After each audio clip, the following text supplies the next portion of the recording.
Well, friends, welcome back to my YouTube channel. This video is about IELTS writing, and I'm going to tell you about the things like what make a student to get 5 band in IELTS writing, despite the fact that he is good in English but still managed to get 5 band. And it has also been seen that the students with moderate English level able to get 7 band in IELTS writing. So what's the difference between the both kind of aspects of IELTS writing? Why some get 5 and why others get 7? The first, let's focus on what makes a student who get 5 band. They write introduction, BP1, BP2, conclusion, but the way they write that is totally different from the way the student of a 7 band write. So first of all, let's concentrate on what mistake by 5 band student do, and what are the plus points with the students who get the 7 band. And in after this I will also share with you one example essay which will help you to understand that what examiner expect from you so that you can get 7 band. So first I'm entirely focusing on the student with 5 band, what mistakes they commit. So 5 band student attempts IELTS essay in such a way that if he is answering any question paper, attempting history question or science question, where he has to simply give the points number 1, number 2, number 3, no proper introduction, no linking words, no connection between the sentences, and every time introduce something new without completely expressing that. So what they do, first see the students with the 5 band, they write introduction, but they simply copy the statement. Do not paraphrase this, do not give their own personal opinion in the introduction, which is very important. Having a personal opinion which give the idea to the examiner to learn that what the writer is going to write in the essay or which side he is going to choose. So it will help him to understand the essay. So after that introduction, they write body para 1. Okay, they introduce a point, but they do not extend their point. They leave the point as it is and also add second point, third point in the same paragraph. Means in the one paragraph they give 2-3 ideas without extension. And sometimes they repeat the same thing in body para 2 as well. Repetition of same idea that they have mentioned in the body para 1. So the things like going this way without proper connections, without proper cohesive devices, and the standard of vocabulary they use very sometimes very tough word in order to impress the examiner, or sometimes they use wrong vocabulary. Means they have learned some words but they do not know how to properly use those words. And in case of conclusion, they give one-sided conclusion, they do not cover up all the points, or sometimes they simply copy the introduction in the conclusion side, or they also use lot of informal words like it has become crystal clear now that, or they use lot of templates. So if we use lot of templates, you're not going to get high band score in IELTS writing.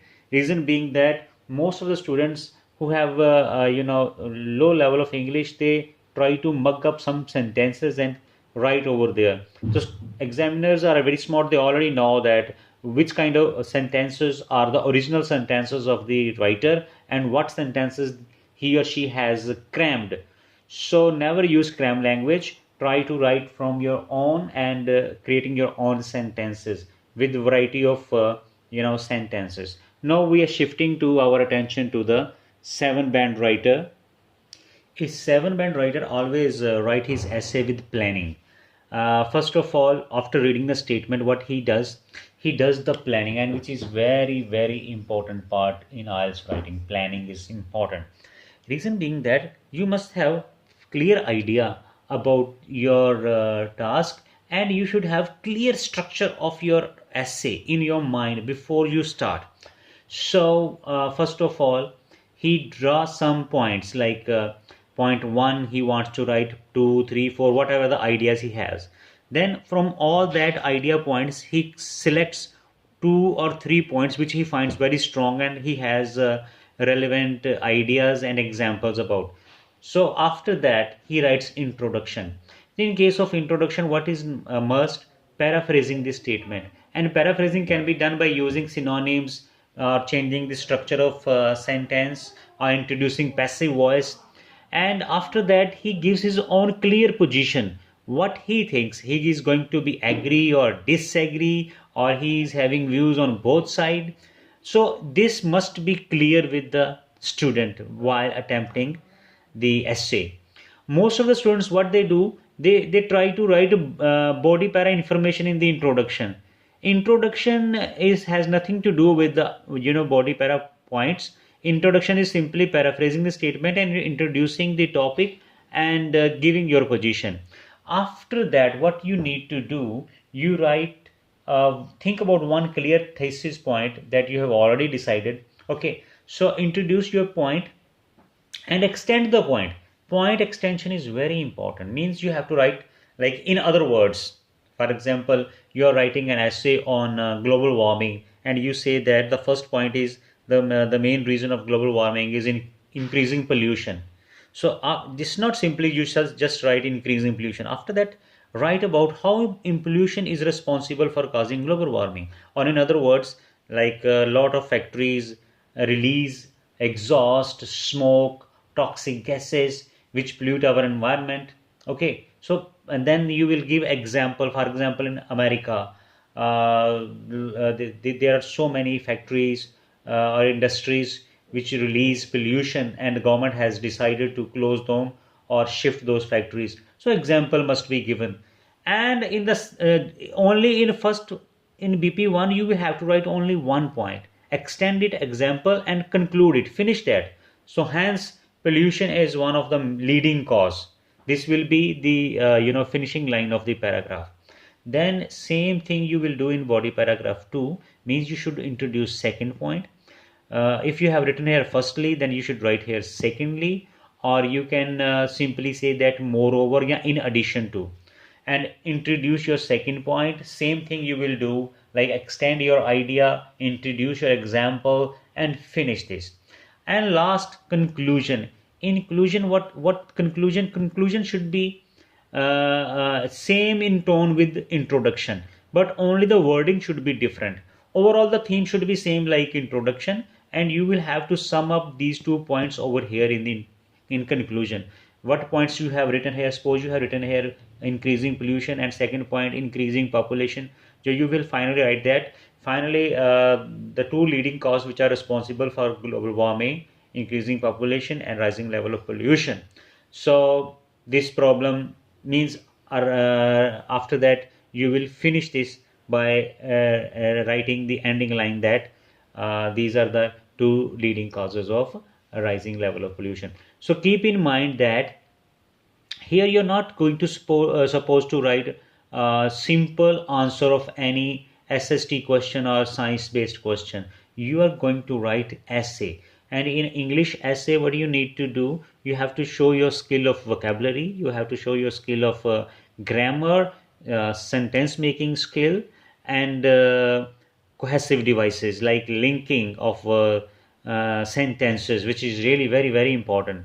So write some passive voice, some complex sentences, some compound sentences. If it is possible, then write one or two conditional sentences.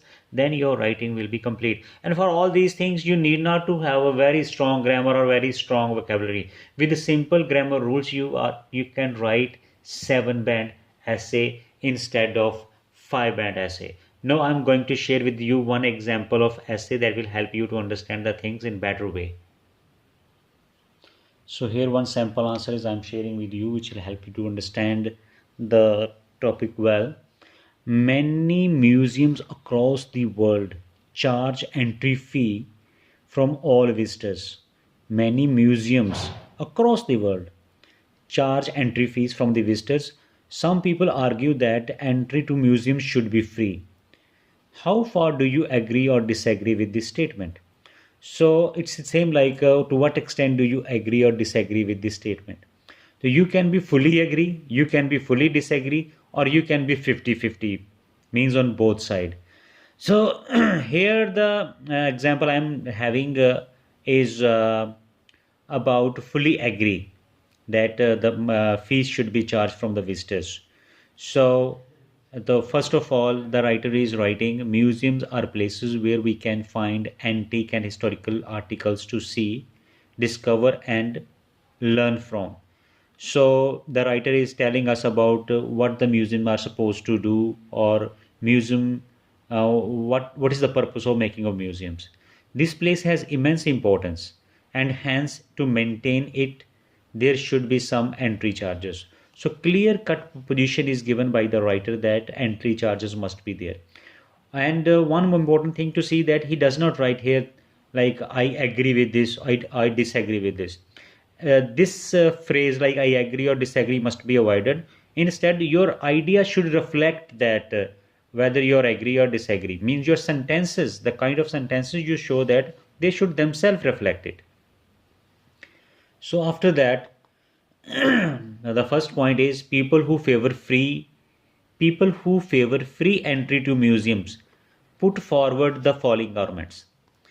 Means those who favor that there should be entry fees, their idea is, first, they say that museum hold our history. Now he is extending the point. Sorry for disturbance.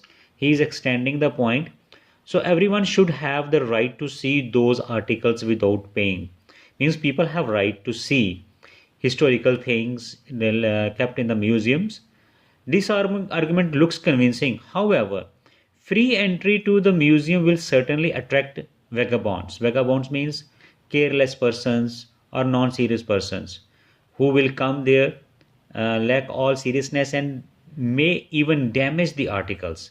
And an entry fee is deterrent for anyone who is not interested in the artifacts but comes in for other mischievous motives. So if we have entry fees over there, so careless people or responsible people will feel shy to come over there. So this is the clear extension. Means the writer says that entry fees must be there to stop irresponsible people from coming over there in the museums.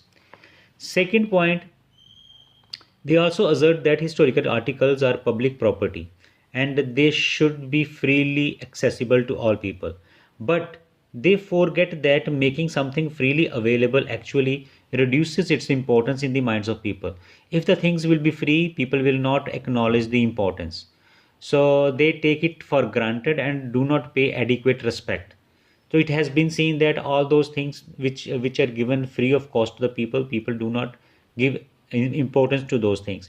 And the writer's way of writing, those who support free entry, he is criticizing their thought of free entry to the visitors. He is saying in a contrast manner, like introducing the topic with opposite view but coming back to his own the point.